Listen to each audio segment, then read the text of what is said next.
চিটাগং কিংসকে অবিশ্বাস্যভাবে জিতিয়ে দেওয়া আলিস আল ইসলাম ম্যাচ শেষে তিনি ব্যাটার হওয়ার ইচ্ছা প্রকাশ করেন। তিনি বলেন, আমি অনেকদিন ধরেই ব্যাটার হওয়ার চেষ্টা করছিলাম, কিন্তু সেটা হচ্ছিল না। আমি মাঝে বুকার মতো আউট হচ্ছিলাম। আরাফাত সানি ভাই বললেন, আমি তোকে ব্যাট করতে দেখেছি, নিজের উপর বিশ্বাস রাখ, ক্রিকেটে যে কোনো কিছু হতে পারে। আর সানি ভাইয়ের এই কথার উপর বিশ্বাস করে আমি নিজের উপর শক্ত হয়ে দাঁড়াই এবং শেষ বলে আমি সেটা করতে পেরেছি।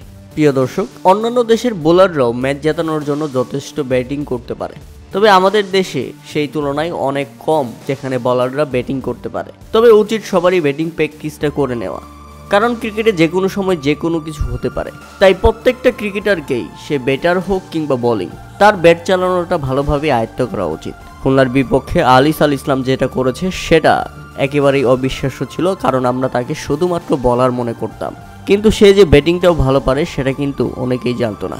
তবে আরাফাত সানি শেষ বলের আগে যেভাবে আলিস আল ইসলামকে সাহস দিয়েছিল সেটা খুব ভালো কাজে দিয়েছে। সেই সাথে বলতেই হবে, আরাফাত সানি কিন্তু দুর্দান্ত সঙ্গ দিয়েছিলেন আলিস আল ইসলামকে, কেননা আলিস আল ইসলামের একার পক্ষে এই ম্যাচ জেতানো কোনোভাবেই সম্ভব ছিল না।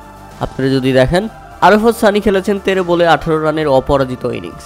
তার 18 রান যদি না আসতো, তিনি যেভাবে ধরে খেলেছেন, তিনি যেভাবে অ্যাঙ্করিং একটা ইনিংস এনে দিয়েছেন, সেটা না হলে আলিস আল ইসলাম এখানে সফল হতে পারতো না।